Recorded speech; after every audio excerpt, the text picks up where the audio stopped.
Switching gears, looking for success in the weather department. We need a lot of rain. We've got a lot to catch up on here. We've missed out on significant rain for a long time now.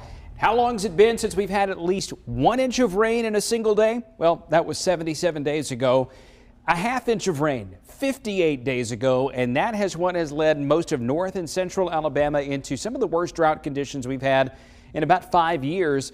East Alabama has had it a little bit better, especially around Lee County. Multiple waves of rain have passed through that part of the state, and it's those same places that are going to get the drought improvement this week. North Alabama, north of Jasper, Cullman, Aniana, Gadsden, Center, north of Fayette, Hamilton. I think we barely get maybe 1/10 of an inch, possibly a bit more in a few communities, so essentially no drought improvement to the north.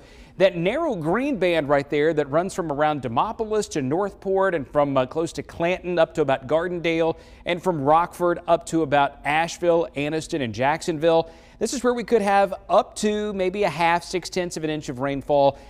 A limited amount of improvement here, but greater improvement down to the south where the rain is going to be much more significant south of U.S. Highway 80.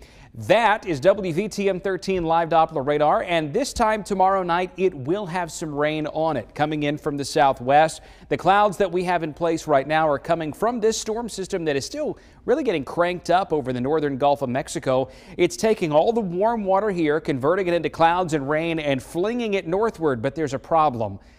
There are two competing interests here. One, that big area of high pressure to the north is in contrast, or really just kind of trying to throw a block against this big storm that's trying to develop in the Gulf of Mexico. So this is forcing dry air in from Georgia into northeast Alabama, where the tropical kind of air is down across the southwestern part of the state. As that high hangs on here and actually intensifies through Wednesday, that low basically sits in the Gulf. So we've got the moisture trying to come north, the dry air undercutting it, and that will greatly reduce the amount of rain that we get across northeast Alabama. The high sticking around here through Thursday, the low gradually moving away, and the high eventually wins out, and we start drying out again by Thursday evening. So how much rain? Not a lot in Birmingham, Tuscaloosa, Anniston, or Gadsden, but the farther south you go, I'm looking at Chilton County in particular, maybe more than 1 inch of rain around Chilton and Coosa counties. We'll top out at 68 degrees tomorrow. It's a little cool in the morning, jacket weather on the way to the bus stop on Tuesday. Wednesday is cloudy and cool and wet, and then we have a few spotty showers again Friday, and then some more rain early next week. We've got one more week until the Iron Bowl, so we can't talk about it.